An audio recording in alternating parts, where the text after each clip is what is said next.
Hello mga idol! Kumusta? At maligayang bagong taon nga pala sa inyong lahat. At welcome 2024! Ito na naman tayo at panibagong vlog na naman na ating matutunghayan ngayon. Alamin naman natin kung paano nagsimula at saan bansa galing ang Kia car brand. Intro muna tayo mga idol!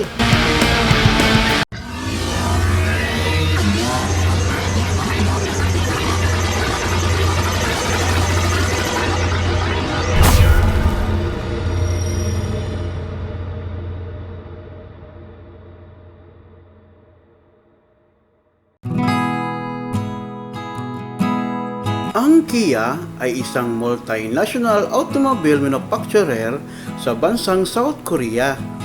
In short, isang Korean car brand. Ang kanilang headquarters ay nasa Seoul, South Korea.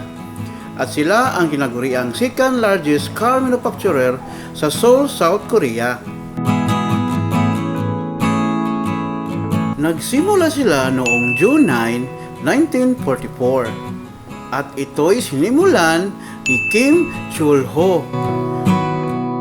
Pero mga idol, wala talaga akong makitang picture ni Kim Chul-ho o profile background man lang. Ito lang ang na-research ko tungkol sa kanya. Isa siyang teenager na pumunta sa bansang Japan para magtrabaho sa isang steel mill doon. At noong nakapag-ipon, ay tsaka siya bumalik sa Korea para magsimula ng isang negosyo. Kayo mga idol, baka may konti kayong info sa founder nila. Pakishare nyo naman sa comment section. At ang unang negosyong naumpisahan ni Kim Chul-ho noon ay ang paggawa ng mga bicycle parts at steel tubing. At dito na lumabas ang unang pangalan nila, ang Kyungseong Precision Industry. Taong 1951, sila ang unang gumawa ng mga bisikleta sa kanilang bansa at tinawag na Samcholi.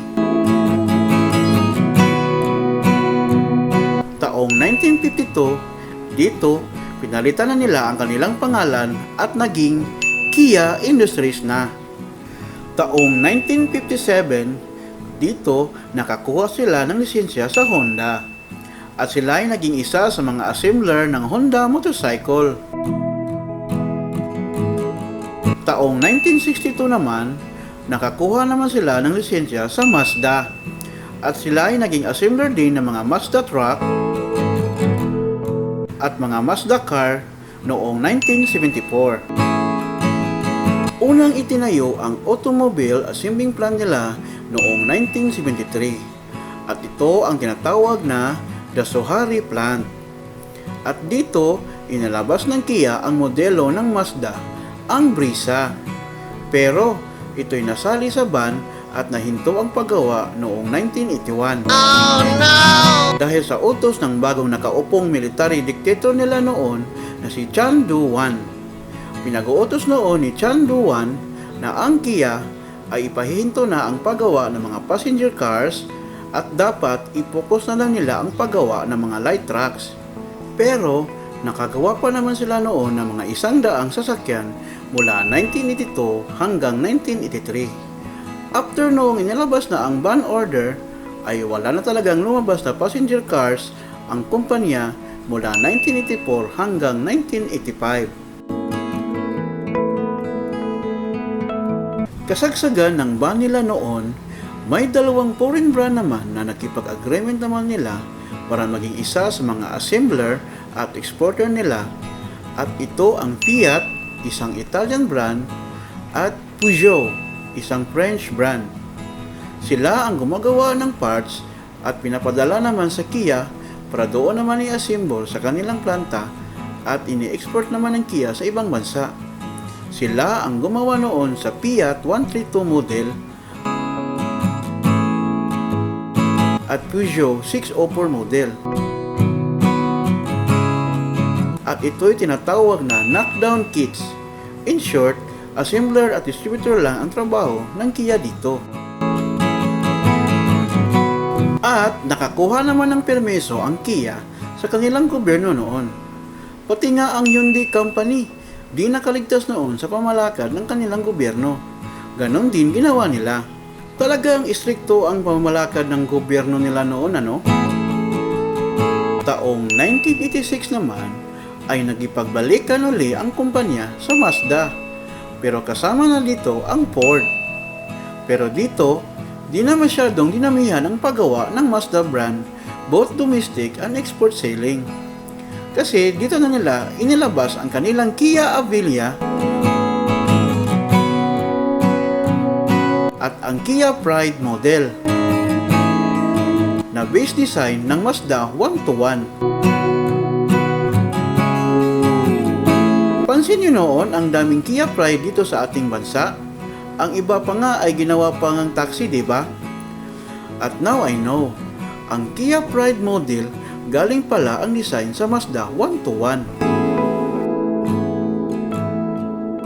Pero sa kasamaang palad, dahil sa Asian financial crisis, nagdeklara ang kumpanya ng bankruptcy noong 1997. At agad namang nakipag-agreement ang Hyundai Company para bilhin ang 51% ng kumpanya. Hindi pa kasama dito ang Ford Company, stakeholder partner ng Kia mula noong 1986. Kaya nagkaroon ng 1/3 ownership rights at isa sa largest stockholder ang Hyundai Company sa kumpanya ng Kia hanggang sa kasalukuyan. Kaya pala noon biglang nawala ang Kia brand dito sa ating bansa at noong nakabalik na ay iba na ang logo design nila. Now we know na isa din pala ang Hyundai Company ang may-ari ng Kia ngayon. Mga idol, anong masasabi nyo sa vlog natin ngayon? At sa mga nakakiya dyan, pakishare nyo naman ang experience nyo sa brand na ito. Pag-usapan natin yan sa comment section. Paano mga idol? Hanggang dito na lamang. Kung nagustuhan mo ang ganitong content or mahilig ka sa ganitong content, ay hinihiling ko na mag-subscribe ka na at pindutin ang notification bell para updated ka sa mga bago ko pang mga videos. At paki-follow na rin sa Facebook page at TikTok format natin. At lastly, paki-like naman at paki-share na rin ang video na ito para mas lalawak pa ang ating channel. Maraming salamat sa panonood mga idol. Hanggang sa muli!